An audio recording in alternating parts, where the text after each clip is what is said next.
গ্রামটির নাম তিলভূম। সেই গ্রামের একজন দরিদ্র চাষি জমিদার বাড়ির জমিতে কাজ করে সংসার চালায়। সেই চাষির নাম হারাধন। হারাধনের ছোট্ট পরিবার, তার স্ত্রী ললিতা ও ছেলে অসীমকে নিয়ে। একদিন সে ক্ষেতের কাজ শেষ করে জমিদার মশাইয়ের কাছে যায়। বাবু, জমিতে আজকের কাজ শেষ করে ফেলেছি।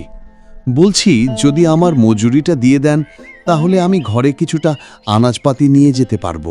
দেখো হারাধন, তুমি তো জানো যে গত এক সপ্তাহ থেকে বাজার ঠিক ভালো চলছে না। আমি তোমাকে কালকে কিছু টাকা দেব। দেখুন না বাবু, যদি 50টা টাকাও হয় তাহলে। আমি বললাম তো যে কাল দেব। কেন বিরক্ত করছো আমায়? এখন যাও। এই বলে তিনি মুখ ফিরিয়ে নিলেন, আর ওদিকে হারাধন মাথা নিচু করে চলে যায়।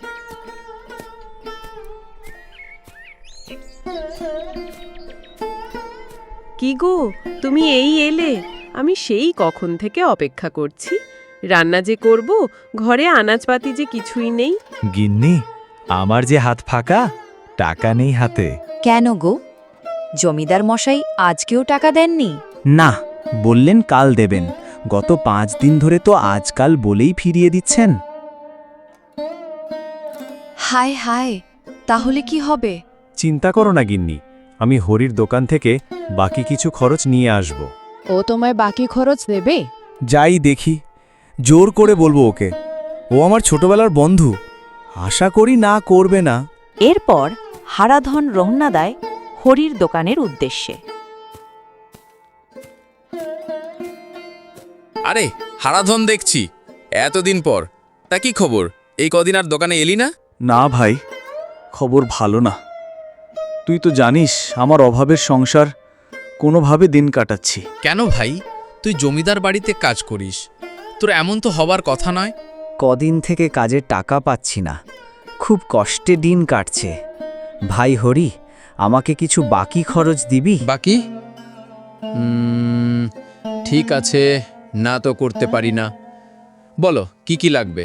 ওই 2 কেজি চাল আর 1 কেজি ডাল, ও দিয়ে 2 দিন চলে যাবে। এই নে, ব্যাগে 2 কেজি চাল আর 1 কেজি ডাল দিয়ে দিয়েছি। বাচালি ভাই, আমি টাকা পেলেই তোকে দিয়ে দেব। তারপর হারাধন চাল ডাল নিয়ে বাড়ি ফেরার পথে হঠাৎ বৃষ্টি চলে আসে। সে বৃষ্টিতে ভিজে বাড়ি ফেরে।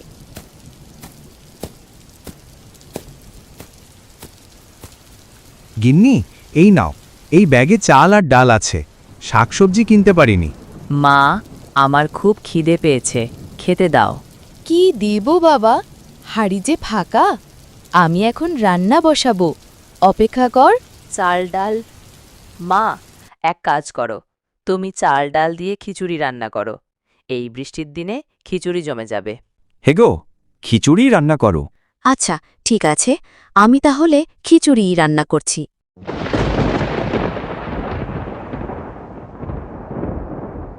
ললিতা তার স্বামী ও ছেলেকে খিচুড়ি বেড়ে দেয়। সবাই খিচুড়ি খাচ্ছে, তখনই অসীম বলে ওঠে, মা, খিচুড়ি খুব স্বাদ হয়েছে। বাহ গিন্নি, তোমার হাতে জাদু আছে। এই খিচুড়ি যে খাবে সে বারবার চাইবে। তাই নাকি গো, এত স্বাদ হয়েছে? হে মা, খুব স্বাদ হয়েছে। এক কাজ করলে হয় না, আমরা যদি একটি খিচুড়ির হোটেল খুলি, তাহলে দেখবে এই বর্ষায় সবাই পছন্দ করবে। হে গো, অসীম তো ভালোই বুদ্ধি দিয়েছে। খিচুড়ি বিক্রি হলে সংসার চালাতে অনেক সাহায্য হবে।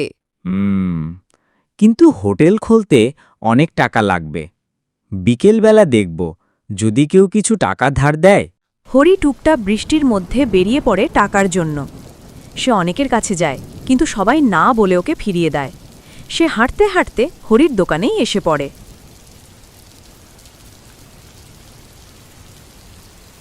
আরে হারাধন যে, কি খবর? হারাধন হরিকে সব কথা খুলে বলে। হারাধনের কথা শুনে হরির মন গলে যায়। তারপর সে হারাধনকে 1 থলে টাকা দিয়ে বলে সে দোকান যাতে কাল থেকেই শুরু করে। পরের দিন হারাধন একটি ছোট্ট হোটেল খোলে। প্রথম দিনেই অনেক লোক আসে খিচুড়ি খেতে। এই গল্প থেকে এই শেখা যায় যে আর সঠিক মানুষ পাশে থাকলে সব সম্ভব। ভিডিওটি কেমন লাগলো কমেন্ট করে জানিও। আর চ্যানেলটিকে সাবস্ক্রাইব করতে ভুলো না কিন্তু।